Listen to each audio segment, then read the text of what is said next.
Hello friends, ఈరోజు మీకు horror thriller సినిమాని ఎక్స్ప్లెయిన్ చేయబోతున్నాను. మూవీ చాలా బాగుంటుంది, లాస్ట్ వరకు చూడండి. అలాగే మన ఛానల్ని ఇంకా మీరు సబ్స్క్రైబ్ చేసుకోలేదా, వెంటనే చేసుకోండి. ఎందుకంటే మరిన్ని క్రీపీ హారర్ మూవీస్ని మీకోసం తీసుకొస్తాను కదా. సో లేట్ చేయకుండా స్టోరీ వినేద్దాం పదండి. సినిమా ఓపెనింగ్ షాట్లోనే డైరెక్టర్ ఆడియన్స్కి ఒక రేంజ్ క్రీపీ వైబ్ అయితే ఇచ్చేశాడు. నట్ట నడి రోడ్డు మీద ఒక కార్ ఆగి ఉంది. ఇంజన్ ఇంకా రన్ అవుతూనే ఉంది, కానీ లోపల చూస్తే మనిషి అనేవాడు లేడు. చుట్టూ చూస్తే పిన్ డ్రాప్ సైలెన్స్, గాలి శబ్దం తప్ప అక్కడ ఇంకేమీ వినిపించట్లేదు. ఈ సీన్ చూస్తుంటేనే ఏదో ఘోరం జరిగిందని అర్థమైపోతుంది. కానీ అసలు కథ ఈ సీన్ కి ముందే మొదలైంది. అదేంటో ఇప్పుడు చూద్దాం. ఈ కథలో మెయిన్ క్యారెక్టర్స్ నలుగురు ఫ్రెండ్స్, టైలర్, జేమ్స్ ఇంకా ఫిషర్. వీళ్ళంతా తమ కెరీర్ లైఫ్ లో బిజీ అయిపోయే ముందు చివరిసారిగా ఒకసారి కలుద్దామని ప్లాన్ చేసుకుంటారు. ఆ రీయూనియన్ కోసం ఒక కార్లో లాంగ్ డ్రైవ్ కి బయలుదేరతారు. సిటీ దాటి బయటికి రాగానే ఫుడ్ కోసం ఎక్కడైనా ఆగుదాం అనుకుంటారు. మ్యాప్ ప్రకారం చూస్తే వాళ్ళు ఒక టర్నింగ్ తీసుకోవాలి, కానీ ఎంత దూరం వెళ్ళినా ఆ టర్నింగ్ మాత్రం రావడం లేదు. రోడ్డు అలా స్ట్రైట్ గానే సాగిపోతూ ఉంది. డ్రైవ్ చేసి చేసి టైలర్ కి విసుకొచ్చేస్తుంది. అరే మనం ఎక్కడో రూట్ మిస్ అయ్యాంరా, వెనక్కి వెళ్ళి చూద్దాం పదండి అని కార్ని వెనక్కి తిప్పుతాడు. ఈసారి రోడ్డుని చాలా జాగ్రత్తగా అబ్జర్వ్ చేస్తూ డ్రైవ్ చేస్తాడు. కానీ సడన్ బ్రేక్ వేసి కార్ని ఆపేస్తాడు. ఎందుకంటే వాళ్ళ కళ్ళ ముందే రోడ్డు మొత్తం మాయమైపోయింది. అవును ఫ్రెండ్స్, ఇందాక వాళ్ళు వచ్చిన దారి అదే, కానీ ఇప్పుడు అక్కడ రోడ్డు లేదు. రోడ్డు ఎండ్ అయిపోయినట్టు దట్టమైన అడవి మొదలవుతుంది. ఇది అస్సలు లాజిక్ కి అందని విషయం. జస్ట్ ఇప్పుడే కదా ఇదే దారిలో వచ్చారు, అప్పుడే రోడ్డు ఎలా మాయమైపోయింది? టైలర్ కి డౌట్ వచ్చి కిందకి దిగి ఆ మట్టిని చేతులతో తవ్వి చూస్తాడు. ఒకవేళ రోడ్డు మట్టి కిందకి కూరుకుపోయిందేమో అని. కానీ అక్కడ తార్ రోడ్డు ఆనవాళ్లే లేవు. డైరెక్ట్ గా ఫారెస్ట్ స్టార్ట్ అయిపోయింది. జేమ్స్ కూడా కారు దిగి ఆ అడవి వైపు చూస్తాడు. అక్కడ చెట్ల మధ్యలో ఎవరో ఒక మనిషి సైలెంట్ గా కూర్చొని ఉంటాడు.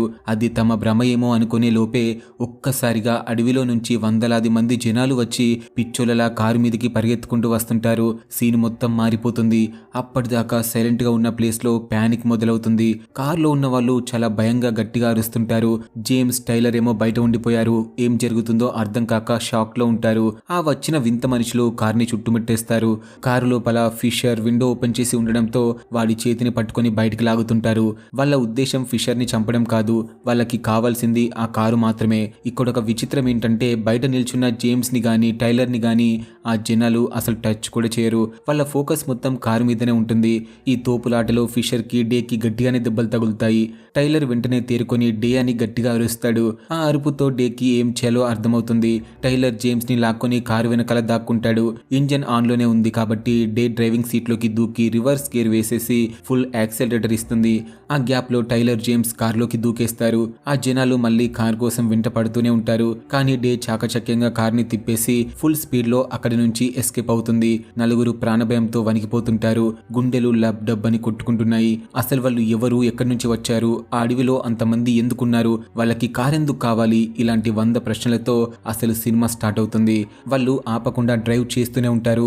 కాసేపటికి డే గమనిస్తుంది, కారులో ఫ్యూల్ అయిపోవచ్చింది. ఎంటీ సిగ్నల్ చూపిస్తుంది. అదే టైంకి ఫిషర్ చేతికి అయిన గాయం నుంచి బ్లడ్ భారీగా కారిపోతుండడంతో కారు ఆపక తప్పనిసరి. టైలర్ వెంటనే తన షర్ట్ చింపి ఫిషర్ చేతికి గట్టిగా కట్టుకడతాడు. జస్ట్ ఊపిరి పీల్చుకుందాం అనే లోపే మళ్ళీ ఆ జనాలు కారు మీదకి దాడి చేస్తారు.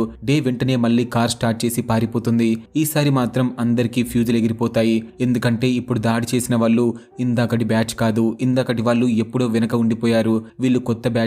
రోడ్డు పక్కన ఉన్న అడవిలో నుంచి సడన్ గా వచ్చారు. అప్పుడు వాళ్ళకి అర్థమవుతుంది ఆ అడవి మొత్తం ఇలాంటి వింత మనుషులతో నిండిపోయి ఉందని. ఎంత దూరం వెళ్ళినా కారు ఆపగానే వాళ్ళు అడవిలో నుంచి వచ్చేస్తున్నారు. అసలు వీళ్ళంతా ఎవరు? డ్రగ్స్ తీసుకున్న పిచ్చి వాళ్ళ, ఏదైనా పిచ్చి హాస్పిటల్ నుంచి తప్పిపోయిన వాళ్ళ, లేక జైలు ఖైదీలా? అసలు వాళ్ళకి కార్ ఎందుకు కావాలి అనే క్వశ్చన్స్ కి ఆన్సర్ లేదు. ఇప్పుడు వాళ్ళ ముందున్న ఒకే ఒక్క ఆప్షన్ కార్ని ఆపకుండా ముందుకు వెళ్లడమే. ఎక్కడో అక్కడ ఒక టర్నింగ్ రాకపోతుందా, ఈ నరకం నుంచి బయటపడకపోతామా అనే చిన్న ఆశతో డ్రైవ్ చేస్తూనే ఉంటారు. అలా 6 గంటలు గడిచిపోతాయి. మెల్లగా సూర్యుడు వస్తున్నాడు. కానీ అక్కడ మిరాకిల్ జరిగింది. 6 గంటల నుంచి నాన్ స్టాప్ గా డ్రైవ్ చేస్తున్నా సరే ఫ్యూల్ గేజ్ లో ముళ్ళు అస్సలు కదలలేదు. 6 గంటల క్రితం ఎక్కడో ఉందో ఇప్పుడు అక్కడే ఉంది. ఇది లాజిక్ కి అందట్లేదు, కానీ జరుగుతుంది. అదే పెట్రోల్ తగ్గట్లేదు, కార్ కూడా ఆగిపోవట్లేదు. చాలా దూరం డ్రైవ్ చేశాను కదా అని డే డ్రైవింగ్ సీట్ మారడానికి కార్ని ఆపుతుంది. కానీ జేమ్స్ మాత్రం వద్దు, ఇంజన్ ఆఫ్ చేయొద్దు అని వార్నింగ్ ఇస్తాడు. ఒకవేళ ఇంజన్ ఆఫ్ చేస్తే మళ్ళీ స్టార్ట్ అవ్వకపోతే ఇక్కడే చచ్చిపోతామని భయం. అందుకే నలుగురు కిందకి దిగి ఆశగా రోడ్డు వైపు చూస్తారు, ఏదైనా టర్నింగ్ కనిపిస్తుందేమో అని. కానీ టర్నింగ్ ఏమో కనిపించలేదు. కానీ మళ్ళీ ఆ జనాలు మాత్రం అడవిలో నుంచి అలల మాదిరిగానే పరిగెత్తుకుంటూ వచ్చారు. అది చూసి మళ్ళీ కారులోకి దూకి పారిపోతారు. ఇప్పుడు వాళ్ళకి సిచ్యువేషన్ మీద ఒక క్లారిటీ వచ్చింది. ఇది సాధారణమైన రోడ్డు అయితే కాదు, ఇది అంతం లేని ప్రయాణం, అలాగే తరిగిపోని పెట్రోల్. కారు ఆపితే చాలు దాడి చేసే జనాలు. జేమ్స్ అందరికంటే తెలివైనోడు కాబట్టి వాడు ఒక థియరీ చెప్తాడు. బహుశా మనందరం చనిపోయామేమో. నిన్న రాత్రి మన కార్ యాక్సిడెంట్ అయింది కదా, మనం స్పాట్లోనే చనిపోయి ఉంటాం. ఆ రోడ్డు ఎండ్ అయి ఫారెస్ట్ మొదలైన చోటే మన యాక్సిడెంట్ జరిగి ఉంటుంది. అందుకే అక్కడి నుంచి మనకి ఆకలి వేయట్లేదు, నిద్ర రావట్లేదు, అలసట లేదు. బహుశా మనం నరకంలో ఉన్నామేమో, అందుకే ఈ లూప్లో ఇరుక్కుపోయాం. మనకి దారి తెలియలేదు, కానీ ఆగకుండా ప్రయాణించడమే మనకి వేసిన శిక్ష అని జేమ్స్ అంటాడు. కేవలం సీట్లు మార్చుకోవడానికి కొన్ని సెకండ్లు మాత్రమే కారు ఆపాలి, ఇంజన్ అసలు ఆఫ్ చేయకూడదు అనేది వాళ్ళకి రూల్ అయిపోయింది. ఒక పక్క భయం ఉన్నా మెల్లిగా అది అలవాటైపోయింది. బోర్ కొట్టేస్తుంది, రేడియో పనిచేయదు, ఒకరితో ఒకరు మాట్లాడుకోవడానికి టాపిక్స్ లేవు, మైండ్ అలసిపోయింది. కానీ బాడీ మాత్రం యాక్టివ్ గానే ఉంది. ఇది చాలా అన్యాచురల్ గా అనిపిస్తుంది. కానీ జేమ్స్ చెప్పిన థియరీలో చిన్న లోపం ఉంది. ఒకవేళ వాళ్ళు చనిపోయి ఉంటే ఫిషర్ చేతికి అయిన గాయం మానకూడదు కదా, కానీ వాడి గాయం మెల్లిగా తగ్గుతుంది. అంటే వాళ్ళు బ్రతికి ఉన్నట్టే కదా. మరి ఇదంతా ఏంటి అని జేమ్స్ మళ్ళీ ఆలోచిస్తాడు.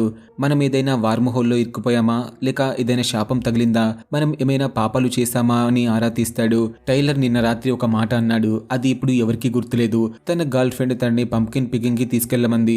అది 3 గంటల జర్నీ అని బద్ధకం వేసి టైలర్ ఆమెకి బ్రేకప్ చెప్పేశాడు. డ్రైవింగ్ ఇష్టం లేక బ్రేకప్ చెప్పినోడు ఇప్పుడు జీవితాంతం డ్రైవింగ్ చేయాల్సి వస్తుంది. ఎంత విచిత్రమో కదా. అలా ఎంతసేపు అని కూర్చుంటారు. ఏదో ఒకటి తెగించి చేయాలి అని డిసైడ్ అయ్యి కారు ఆపి ఆరం కొడతారు. ఫోన్లో టైమర్ ఆన్ చేసి చూస్తే ఒక విషయం అర్థమవుతుంది. కారు ఆపిన తర్వాత అడవిలో ఉన్న జనాలు కరెక్ట్ గా 1.5 నిమిషం దాకా కామ్గా ఉంటున్నారు. ఆ 1.5 మినిట్స్ దాటితే పిచ్చోలలాగా కారు మీదకి వస్తున్నారు. అంటే వాళ్ళకి దొరికిన సేఫ్ టైం కేవలం 1.5 మినిట్స్ మాత్రమే. ఆ టైంలో వాళ్ళు ఏదైనా చేసుకోవచ్చు. నెక్స్ట్ డే మార్నింగ్ కారు ఆపి టైలర్ అడవిలోకి పరిగెడతాడు. టైమర్ ఆన్ చేసుకుని మళ్ళీ వెళ్తాడు. కానీ ఎంత దూరం వెళ్ళినా ఆ అడవి అంతం లేదు. అడవి నిండా జనాలు నేల మీద పడుకొని ఉన్నారు. కానీ టైం 1.5 మినిట్స్ కి దగ్గర పడగానే వాళ్ళు లేచి భయంతో కారు వైపు పరిగెడుతున్నారు. టైలర్ కరెక్ట్ టైంకి వచ్చి కారులో పడతాడు. తర్వాత బ్యాగ్ లో ఒక చాక్లెట్ దొరికితే డే తిందామని చూస్తుంది. కానీ జేమ్స్ ఆపేస్తాడు. వద్దు, ఇక్కడ టైం అయిపోయింది కదా, నువ్వు తిన్నది అరగదు, అలాగే కడుపులో రాయిలా ఉండిపోతుంది అని భయపెడతాడు. అప్పటి నుండి వాళ్ళు ప్రతిసారి కార్ని ఆపి ఆ 1.5 నిమిషంలో ఎక్సర్సైజ్లు చేయడం, చెట్లు ఎక్కడం లాంటివి చేస్తూ బాడీని టెస్ట్ చేస్తారు. టైలర్ ఎన్ని గుంజీలు తీసినా బాడీ అలసిపోవట్లేదు, మజిల్ పెరగట్లేదు. జస్ట్ 30 సెకండ్స్ తర్వాత నార్మల్ అయిపోతున్నాడు. వాళ్ళు ఇంకో ఎక్స్పెరిమెంట్ చేస్తారు. ఒక చెక్క ముక్కని గుర్తుగా రోడ్డు మీద పడేస్తారు. ఒకవేళ మళ్ళీ ఆ చెక్క కనిపిస్తే వాళ్ళు రౌండ్ గా తిరుగుతున్నట్టు లెక్క. కానీ ఆ చెక్క ముక్క మళ్ళీ ఎప్పటికీ కనిపించదు. అంటే రోడ్డు స్ట్రైట్ గానే ఉంది, అనంతంగా సాగిపోతుంది. వీళ్ళ ప్రయోగాలు కూడా ఆగలేదు. ఈసారి అడవిలో ఉన్న జనాల్ని పట్టుకొని ఇంటరాగేట్ చేయాలి అనుకుంటారు. డే కార్ని రివర్స్ లో డ్రైవ్ చేస్తుంటే టైలర్ జేమ్స్ అడవిలోకి వెళ్లి ఒకటిని పట్టుకొని చెట్టుకు కట్టేస్తారు. నువ్వు ఎవరు, మేము ఎక్కడున్నాం అని అడుగుతారు. కానీ వాడేమో నోరు విప్పడు. సరిగ్గా టైం అవ్వగానే వాడు గట్టిగా అరవడం మొదలు పెడతాడు. మెల్లిగా నలుగురికి మెంటలెక్కిపోతుంది. నిద్ర లేదు, సుఖం లేదు, తిండి లేదు, ప్రశాంతత లేదు. రోజులు గడిచే కొద్దీ వాళ్ళు మెల్లమెల్లిగా గతం మర్చిపోవడం స్టార్ట్ చేస్తారు. ఇలా కొన్ని రోజుల పాటు ప్రయాణించిన తర్వాత వాళ్ళకి రోడ్డు మీద కొంచెం దూరంలో ఇంకొక కారు ఆగి కనిపించింది. అది చూడగానే మన టైలర్ గాడికి వెన్నులో వణుకు పుట్టింది. వెంటనే సేఫ్ డిస్టెన్స్ లో బ్రేక్ వేశాడు. వాడి భయం ఏంటంటే ఇన్ని రోజులు మనం చూసింది అదే కదా, కారు ఆపగానే ఆ అడవిలో నుంచి పిచ్చి జనాలు వచ్చి కారు లాక్కోవడం. అందుకే టైలర్ మనం ఇక్కడ నుంచి వెనక్కి వెళ్ళిపోదాం మామా, ఇది సేఫ్ కాదు అని డిసైడ్ అయిపోయాడు. కానీ జేమ్స్ మాత్రం ఒప్పుకోలేదు. వాడి ఫిలాసఫీ వేరు. మనం ఇక్కడి దాకా వచ్చింది ముందుకు వెళ్ళడానికి మాత్రమే. ఇప్పుడు వెనక్కి వెళ్తే మనం ఇన్ని రోజులు పడ్డ కష్టం, చేసిన జర్నీ అంతా వేస్ట్ అయిపోతుంది. రిస్క్ అయినా సరే వెళ్లాల్సిందే అని చెప్పేసి ముందుకేస్తాడు. జేమ్స్ ఒక్కడే ధైర్యం చేసి కారు దిగి ఆగి ఉన్న కారు దగ్గరికి వెళ్ళాడు. లోపల తొంగి చూస్తే షాక్. కారులో మనిషి లేడు, కీ కూడా లేదు. సరే అని చెప్పేసి ఓడోమీటర్ వైపు చూస్తే వాడికి మైండ్ బ్లాక్ అయిపోయింది. అందులో రీడింగ్ 1 మిలియన్ మైల్స్ అని ఉంది. ఒకసారి ఆలోచించండి, 10 లక్షల మైళ్ళు అంటే సామాన్యమైన విషయం కాదు కదా. భూమి చుట్టూ 40 సార్లు తిరిగినంత దూరం. అంటే ఆ కార్ని నడుపునోడు బహుశా ఏళ్లకు ఏళ్ళు ఈ రోడ్డు మీద డ్రైవ్ చేస్తూనే ఉన్నాడన్నమాట. ఇంకో భయంకరమైన విషయం ఏంటంటే ఆ కారు ఫేసింగ్ వెనక్కి ఉంది. అంటే వాళ్ళు వచ్చిన దారి వైపే చూపిస్తుంది. ఇది చూసి అందరికీ ఫ్యూజులు ఎగిరిపోయాయి. ఒక మనిషి లక్షల మైళ్ళు డ్రైవ్ చేసి చివర్లో ఇలా గాలిలో ఏదో కలిసిపోయాడు అనుకుని వాళ్ళందరూ అనుకుంటారు. అసలు ఈ ప్రయాణానికి అర్థం ఉందా, గమ్యం అనేది ఒకటి ఉందా, లేక ఇదంతా ఒక మాయనా అనేది వాళ్ళకైతే అర్థం కాదు. ఆ ఫ్రస్ట్రేషన్ తట్టుకోలేక టైలర్ ఒక పిచ్చి పని చేశాడు. సడన్ గా కారు స్టార్ట్ చేసి యాక్సిలరేటర్ ని ఫుల్ గా తొక్కేశాడు. కారు రాకెట్లా దూసుకెళ్లింది. వాడి ఉద్దేశం ఒకటే, ఎలాగూ చావు తప్పదు, అదేదో ఇప్పుడే అందరం కలిసి చచ్చిపోతే ఈ నరకం నుంచి పీస్ దొరుకుతుంది కదా, కనీసం డెత్ వస్తే ఈ సఫరింగ్ ఆగిపోతుందనే డెస్పరేషన్ వాడిది. కానీ వెనకాల ఉన్న డే, ఫిషర్ భయంతో కేకలు గట్టిగా వేశారు. వాళ్ళు భయపడడం చూసి టైలర్ గానికి జాలి వేసి సడన్ గా బ్రేక్ వేశాడు. కారు ఆగిపోయింది. సరిగ్గా ఆ మూమెంట్ లో కారు డాష్ బోర్డ్ లో స్క్రీన్ మీద ఒక టెక్స్ట్ బ్లింక్ అయింది. టైలర్ 56,182 మైల్స్ అని. అది చూడగానే టైలర్ మొహంలో రంగులు మారాయి. ఆ నెంబర్ దేన్ని సూచిస్తుంది అంటే టైలర్ ఇప్పటిదాకా ప్రయాణించిన దూరం, అది భూమి చుట్టూ 2 సార్లు తిరిగినంత దూరం అన్నమాట. ఈ నెంబర్ ఎప్పుడైతే స్క్రీన్ మీద వచ్చిందో టైలర్ కి విషయం అర్థమైపోయింది. నా జర్నీ ఇక్కడితో అయిపోయింది, నేను ముందుకు వెళ్ళలేను అని డిసైడ్ అయిపోయాడు. వాడు ఎవరితోనూ ఒక్క మాట కూడా మాట్లాడలేదు. సైలెంట్ గా కార్ డోర్ తీశాడు. కిందికి దిగి నెమ్మదిగా ఆ దట్టమైన అడవిలోకి నడుచుకుంటూ వెళ్ళిపోయాడు. జేమ్స్ వాడి వెనకాలే వెళ్ళాడు. కానీ టైలర్ ని ఆపడానికి ట్రై చేయలేదు. ఎందుకంటే జేమ్స్ కి ఈ రోడ్డు రూల్స్ తెలుసు. ఒకసారి దిగిపోయాక వాడు మళ్ళీ వెనక్కి రాలేడు. వాడు లూప్ లో లేడు, స్ట్రైట్ లైన్ లో వెనకబడిపోయాడు. మనం ముందుకు వెళ్తే వాడు మనకి 1000 మైళ్ళు వెనకాల ఉండిపోయాడు. డేకి ఇది తట్టుకోవడం కష్టమైంది. టైలర్ ని అలా వదిలేసి వెళ్ళడం ఆమెకి నరకంలా అనిపించింది. కానీ అక్కడ సిచ్యువేషన్ వేరు కదా. ఆ అడవిలో నుంచి ఆ వింత మనుషులు కారు వైపు పరిగెత్తుకుంటూ వస్తున్నారు. ఎమోషన్స్ కి అక్కడ ప్లేస్ లేదు. బ్రతకాలంటే పరిగెత్తాల్సిందే. ఏడుస్తూనే డే డ్రైవింగ్ సీట్ లోకి వచ్చి కార్ని ముందుకు పోనిచ్చింది. టైలర్ వెళ్ళిపోతూ ఒక క్లారిటీతో వెళ్ళిపోయాడు. ఎందుకంటే ఒక చిన్న ఇనుప పెట్టెలో బందీ అయిపోయి ఎప్పటికీ ముందుకు వెళ్తూనే ఉండడం, ఇదే గనక జీవితం అయితే నాకది వద్దు అని చెప్పేసి ఆగిపోవడమే బెటర్ కదా. అందుకే అతను దిగిపోయాడు. ఇక ఆ ముగ్గురి ప్రయాణం కంటిన్యూ అయింది. టైలర్ లేని లోటు వాళ్ళని బాగా డిస్టర్బ్ చేసింది. కానీ ఆ నరకంలో కూడా వాళ్ళకి ఒక చిన్న హోప్ దొరికింది. చాలా కాలం తర్వాత కార్ మ్యూజిక్ సిస్టమ్ లో ఒక పాట ప్లే అయింది. ఇన్ని రోజులు కేవలం ఇంజన్ సౌండ్, గాలి శబ్దం విని విని విసిగిపోయిన వాళ్ళకి ఒక్కసారిగా మ్యూజిక్ వినిపించేసరికి ప్రాణం లేచొచ్చినట్టయింది. అదే పాటని లూప్ లో పెట్టుకుని వింటూ డ్రైవ్ చేశారు. టైం పాస్ కోసం ఏవేవో పిచ్చి టాపిక్స్ మాట్లాడుకున్నారు. మధ్యలో కారు ఆపి రోడ్డు మీద గట్టిగా అరిచారు. పిచ్చులలాగా డ్యాన్స్ చేశారు. ఆ క్షణం వాళ్ళు బ్రతికున్న మనుషుల్లాగా ఫీల్ అయ్యారు. ఆ 1.5 మినిట్స్ బ్రేక్ వాళ్ళకి స్వర్గంలా అనిపించింది. కానీ టైలర్ గుర్తుకు రాగానే ఆ ఎనర్జీ అంతా ఆవిరైపోయింది. మళ్ళీ అదే పాత ప్రశ్న వాళ్ళ మెదల్ని తొలిచేసేది. అసలు దీనంతటికీ అర్థం ఏంటి, మనం ఎందుకు ఇంకా మూవ్ అవుతున్నాం, ఎక్కడికి వెళ్తున్నాం అనే థాట్స్. జేమ్స్ మాత్రం ఈ చిల్ అవ్వడాలు, డాన్సులు వేయడాల్లో అస్సలు పాల్గొనలేదు. వాడి టార్గెట్ ఒకటే, ముందుకు వెళ్ళడం. ఆన్సర్స్ అన్ని ముందే ఉన్నాయి. మనం ఎంత ఫాస్ట్ గా వెళ్తే అంత తొందరగా ఈ మిస్టరీ వీడుతుంది అని వాడి నమ్మకం. వాడొక మిషన్ మోడ్ లో ఉన్నాడు. దారిలో ఇంకో ఖాళీ కారు దొరికితే అందులో నుంచి ఒక మార్కర్ పెన్ తీసుకున్నారు. బోర్ కొట్టకుండా ఎన్ని మైల్స్ వెళ్లారో కారు విండోల మీద రాసుకుంటూ వెళ్లారు. అలా చాలా దూరం వెళ్ళాక ఒక సీన్ చూసి వాళ్ళ గుండె జారిపోయింది. రోడ్డు పక్కన ఒక కారు ఆగి ఉంది. దాని పక్కనే డ్రైవర్ నేల మీద శవంలో పడిపోయి ఉన్నాడు. ఇది చూసి వాళ్ళకి ఎండ్ ఎలా ఉంటుందో ఒక ఐడియా వచ్చింది. మనుషులు అలసిపోతారు, ఆశ వదిలేసుకుంటారు, చివరికి గివప్ ఇచ్చేస్తారు. అంతమే తప్ప గమ్యం లేదని అర్థమైంది. ఇంకొంచెం దూరం వెళ్ళాక ఒక విచిత్రమైన మార్పు జరిగింది. కారు ఆపి అలవాటు ప్రకారం టైమర్ ఆన్ చేసి 1.5 మినిట్స్ వెయిట్ చేశారు. కానీ అడవిలో నుంచి ఎవరూ రాలేదు. 2 నిమిషాలైంది, 5 నిమిషాలైంది. స్టిల్ నో వన్ కమ్ మామా. దీనికి కారణం సింపుల్. వాళ్ళు ఎంత దూరం వచ్చారంటే ఇంత దూరం ఎవరూ ట్రావెల్ చేయలేదు. మధ్యలోనే అందరూ గివప్ ఇచ్చేసి వెనక ఉండిపోయారు. ఇక్కడి దాకా వచ్చే ఓపిక ఎవరికీ లేదు. అందుకే ఆ అడవి మొత్తం ఖాళీగా ఉంది. అంటే డేంజర్ పోయినట్టే. ఇప్పుడు వాళ్ళు కారు ఆపి ఎంతసేపు అయినా బయట తిరగవచ్చు, పడుకోవచ్చు, ఎంజాయ్ కూడా చేయొచ్చు. కానీ జేమ్స్ బుర్రలో వేరే ప్లాన్ ఉంది. వాడికి ఆగడం అంటే ఫ్రీడమ్ కాదు, వాడికి అది టైం వేస్ట్. ఇప్పుడు అడ్డంకులు లేవు కాబట్టి ఇంకా ఫాస్ట్గా వెళ్ళొచ్చు అని ఫిక్స్ అయ్యాడు. ఇక నుంచి నేనే డ్రైవ్ చేస్తా, మీరు రెస్ట్ తీసుకోండి, మనం ఆగకూడదు అని చెప్పేసి స్టీరింగ్ పట్టుకున్నాడు. జేమ్స్కి ఒక రకమైన పిచ్చి పట్టుకుంది. వాడి కళ్ళల్లో ఒక ఎక్సైట్మెంట్ కనిపించింది. కానీ డే ఫిషర్కి ఇది నచ్చలేదు. వాళ్ళకి ఈ పరుగు పందెం మీద అసలు ఇంట్రెస్ట్ పోయింది. వాళ్లకు కావాల్సింది ప్రశాంతత. ఇప్పటిదాకా పరిగెత్తింది చాలు, ఇకనైనా హ్యాపీగా బ్రతుకుదామని వాళ్ళు అనుకుంటారు. ఆశ మనిషిని ఇంకా పెయిన్ లోకి నెట్టేస్తుంది అని వాళ్ళకి అర్థమైపోయింది. ఓడోమీటర్లో 8,35,471 మైళ్ళు దాటాయి. వాళ్ళకి బయట తిరిగే స్వేచ్ఛ ఉంది. కానీ జేమ్స్ అనే సైకోగాడు వాళ్ళని బలవంతంగా కారులో బంధించి నాన్ స్టాప్ గా డ్రైవ్ చేస్తున్నాడు. ఇది డేకి అస్సలు నచ్చలేదు. ఈ రోడ్డుకి అంతం లేదురా బాబు అని తెలిసిపోయింది. అందుకే ఒక డిసిషన్ తీసుకుంది. కారు స్లో అయినప్పుడు సడన్ గా ఇంజన్ ఆఫ్ చేసి కీ లాక్కుంది. జేమ్స్ కి పిచ్చెక్కిపోయింది. కీ ఇవ్వు అని చెప్పి అరిచాడు. వాళ్ళ మధ్య పెద్ద గొడవ జరిగింది. చివరికి జేమ్స్ వాళ్ళని కొట్టి కీ లాక్కున్నాడు.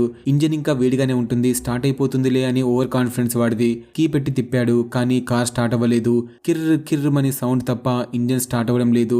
జేమ్స్ అక్కడే కుప్పకూలిపోయాడు. చిన్న పిల్లోడిలా ఏడుస్తూ ప్లీజ్ స్టార్ట్ అవ్వవే అని బ్రతిమలాడుతూ కీ తిప్పుతూనే ఉన్నాడు. వాడి ఏడుపు చూస్తుంటే జాలేస్తుంది. చివరికి అదృష్టం కొద్దీ ఇంజన్ స్టార్ట్ అయింది. ఆ ఆనందంలో వాడు వెనక్కి కూడా చూడకుండా డే ఇంకా ఫిషర్ ని అక్కడే రోడ్డు మీద వదిలేసి కార్ పోనిచ్చాడు. ఇక్కడ ఫ్రెండ్స్ ముఖ్యమా లేదా గమ్యం ముఖ్యమా అంటే వాడు గమ్యాన్ని సెలెక్ట్ చేసుకున్నాడు. ఇప్పుడు జేమ్స్ ఒంటరి ప్రయాణం మొదలైంది. సడన్ గా ఆకాశం నల్లబడి వర్షం పడడం స్టార్ట్ అయింది. ఇన్ని రోజుల్లో ఇన్ని లక్షల మైల్లో ఎప్పుడు వర్షం పడలేదు. ఫ్రెండ్స్ ని వదిలేసి వచ్చినందుకు నేచర్ కూడా ఏడుస్తుందేమో అనిపించింది. వాడు పగలు రాత్రి తేడా లేకుండా నిద్ర లేకుండా డ్రైవ్ చేస్తూనే ఉన్నాడు. కళ్ళలో నిద్ర ఉన్న మనసులో గమ్యం అనే పిచ్చి వాడిని నిద్రపోనివ్వలేదు. చివరికి ఎట్టకేలకు వాడు ఒక ప్లేస్ కి చేరుకున్నాడు. అక్కడ సీన్ చూసి వాడి గుండె ఆగినంత పనైంది. అక్కడ వందల కార్లు ఒక పెద్ద పార్కింగ్ లాట్ లాగా ఆగి ఉన్నాయి. కానీ ఏ ఒక్క కారులోనూ డ్రైవర్ లేడు. అందరూ మాయమైపోయారు. ఇదే ఎండ్ ఆఫ్ ది రోడ్. ఆ కార్ల అవతల దట్టమైన అడవి తప్ప ఇంకేమీ లేదు. రోడ్ అక్కడ ఎండ్ అయిపోయింది. ఆ క్షణంలో జేమ్స్ కి ఒక చేదు నిజం తెలిసింది. తన ఫ్రెండ్స్ చెప్పింది 100% నిజం. ఈ జర్నీకి అర్థం లేదు, ప్రోగ్రెస్ లేదు, ఆన్సర్లు లేవు, చివర్లో గిఫ్ట్ కూడా లేదు. చివరికి అందరూ కార్ దిగి అడవిలోకి పోవాల్సిందే. ఇన్ని సంవత్సరాలు డ్రైవ్ చేసి ఫ్రెండ్స్ ని వదులుకొని సుఖాల్ని కూడా త్యాగం చేసి వాడు సాధించింది శూన్యం. జేమ్స్ పూర్తిగా బ్రేక్ అయిపోయాడు. కార్లో నుంచి కదలలేకపోయాడు. 1-2 రోజులు అలాగే ఆకలితో దాహంతో కార్లోనే కూర్చున్నాడు. చివరికి నీరసం వచ్చి కార్ దిగాడు. జేబులో ఉన్న ఆ చాక్లెట్ బార్ తీసి తిన్నాడు. అది నోట్లో పెట్టుకోగానే వాడికి స్వర్గం కనిపించింది. ఆ చిన్న చాక్లెట్ ఇచ్చిన ఆనందం ఇన్ని లక్షల మైళ్ళు జర్నీ ఇవ్వలేకపోయింది. ఆ రిలీఫ్ రోడ్ ఎండ్ అయినప్పుడు కలగాల్సిన ఫీలింగ్ అది. అప్పుడు జేమ్స్ కి ఒక పెయిన్ఫుల్ విషయం అర్థమైంది. ఈ ప్రశాంతతని వాళ్ళు ఇన్ని రోజులు మిస్ అయ్యారు. వాళ్ళు తలుచుకుంటే ఎప్పుడో కార్ దిగి హ్యాపీగా ఉండేవారు. కానీ ముందుకు వెళ్ళాలి, ఇంకా ముందుకు వెళ్ళాలి అనే తన మూర్ఖత్వం వల్ల అందరూ విడిపోయారు. జేమ్స్ అడవిలో గట్టిగా అరిచాడు. తన కోపాన్ని బాధని బయటపెట్టాడు. తర్వాత ఒక సంచలనాత్మక నిర్ణయం తీసుకున్నాడు. కార్ని వెనక్కి తిప్పాడు. వచ్చిన దారిలోనే డ్రైవింగ్ స్టార్ట్ చేశాడు. ఎందుకంటే వాడికి అర్థమైంది గమ్యం ముఖ్యం కాదు, తోడు ముఖ్యం. ఎప్పుడో ఒకప్పుడు ఎన్ని ఏళ్లకైనా తన ఫ్రెండ్స్ ని మళ్ళీ కలుస్తామనే చిన్న ఆశతో రివర్స్ జర్నీ స్టార్ట్ చేశాడు. దారిలో ఒక డ్రైవర్ లిఫ్ట్ అడిగితే ఎక్కించుకున్నాడు. ఈసారి వాడితో మనస్ఫూర్తిగా మాట్లాడాడు. ఇన్ని రోజులు తన సొంత ఫ్రెండ్స్ తో కూడా సరిగ్గా మాట్లాడలేని వాడు ఇప్పుడు ఒక స్ట్రేంజర్ తో నవ్వుతూ మాట్లాడుతున్నాడు. జీవితాంతం ఎండింగ్ కోసం పరిగెత్తిన జేమ్స్ కి చివరికి ఒక విషయం అర్థమైంది. ప్రయాణం అంటే పరిగెత్తడం కాదు మావా, దాన్ని ఆస్వాదించడం. ఈ మెసేజ్ తో సినిమా ఎండ్ అవుతుంది. ఫ్రెండ్స్, ఈ సినిమా మన లైఫ్ కి ఒక పర్ఫెక్ట్ మిర్రర్. ఇది మనం చేసే పనులని చూపిస్తూ అసలు మనం దేనికోసం ఇదంతా చేస్తున్నాం అని గట్టిగా ప్రశ్నిస్తుంది. కొంతమంది జేమ్స్ లాగా ఉంటారు. రేపు సుఖపడచ్చులే అని ఈ రోజుని చంపుకుంటారు. నాన్ స్టాప్ గా కష్టపడుతూనే ఉంటారు. ఎప్పుడు ఒక రోజు లైఫ్ సెటిల్ అయిపోతుంది అని, అప్పుడు ఎంజాయ్ చేయొచ్చు అని ఆశపడతారు. వాళ్ళకి చిన్న చిన్న ఆనందాలు వద్దు, కంప్లీట్ ఫ్రీడమ్ కావాలి. దానికోసం ఈ రోజుని త్యాగం చేస్తారు. కానీ చాలాసార్లు ఆ బిగ్ డే ఎప్పటికీ రాదు. లైఫ్ అయిపోతుంది, కానీ వాళ్ళు అనుకున్న గమ్యం రాదు. చివరికి మిగిలేది ఆ పార్కింగ్ లాట్ మాత్రమే, అంటే శూన్యమే. ఇంకొంతమంది రోడ్డు మీద నుంచి పక్కకి తప్పుకుంటారు. వాళ్ళు ప్రయత్నించడం మానేస్తారు. కానీ తర్వాత రిగ్రెట్ అవుతారు. అయ్యో మనం ఇంకాస్త కష్టపడి ఉంటే బాగుండేది, అనవసరంగా క్విట్ అయ్యాం అని చెప్పేసి చాలా బాధపడతారు. మరి ఎవరు కరెక్ట్, ఎవరు రాంగ్? నిజం చెప్పాలంటే ఇద్దరు ఒక మాయలో బ్రతుకుతున్నారు. సినిమాలో అడవిలో నుంచి కారు వైపు పిచ్చోల్లా పరిగెత్తే జనాలు ఎవరో తెలుసా? ఒకప్పుడు పరుగు వద్దురా బాబు అని రోడ్డు దిగిపోయిన వాళ్ళే. దిగిపోయాక వాళ్ళకి అర్థమైంది, అరే తప్పు చేసాం, బయట ఇంకా నరకం ఉంది, కనీసం రోడ్డు మీద ఉంటే ఏదో ఒక ఆశ ఉండేది అని. అందుకే కారు కనిపించగానే మళ్ళీ ఎక్కడానికి ఎగబడతారు. రియల్ లైఫ్ లో కూడా ఇంతే. పరిగెత్తే వాడికి కష్టమే, ఆగిపోయిన వాడికి కూడా కష్టమే. బహుశా ప్రాబ్లం ఏంటంటే మనం ఈ రోడ్డు మీద ఉండడమే తప్పు, కానీ ఎవరో ఈ రోడ్డు వేసి మనల్ని దాని మీద పెట్టారు.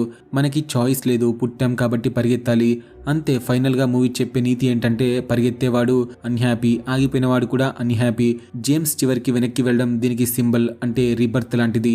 ఒక లైఫ్ మొత్తం గడిపేసి చేసిన తప్పులు తెలుసుకొని మళ్ళీ మొదటికి వచ్చి ఈసారి గమ్యం కోసం కాకుండా జర్నీని ఎంజాయ్ చేస్తూ మనుషులతో మాట్లాడుతూ చిన్న చిన్న ఆనందాల్ని వెతుక్కుంటూ బ్రతకడం. ఇది స్పెషల్ గా మన జెన్జీ వాళ్ళకి బాగా కనెక్ట్ అవుతుంది. అసలు మనం ఏం చేస్తున్నాం, ఎందుకు చదువుతున్నాం, ఎందుకు జాబ్ చేస్తున్నాం, ఇదంతా అవసరమా అనే కన్ఫ్యూషన్ మనలో ఉంది. మన పేరెంట్స్ కి ఉన్న క్లారిటీ మనకి లేదు. మనకి ప్రశ్నలు ఉన్నాయి కానీ సమాధానాలు లేవు. ఆ భయాన్నే ఈ సినిమాగా చూపించింది ఫ్రెండ్స్. ఇక్కడితో సినిమా అయిపోతుంది. మీకు మూవీ ఎలా అనిపించిందో కామెంట్ చేయండి ఖచ్చితంగా. మళ్ళీ హారర్ మూవీతో మళ్ళీ కలుసుకుందాం. ఈ మూవీ ఎలా అనిపించిందో అయితే ఖచ్చితంగా చెప్పండి. అండ్ హైప్ ఇవ్వడం మర్చిపోవద్దు.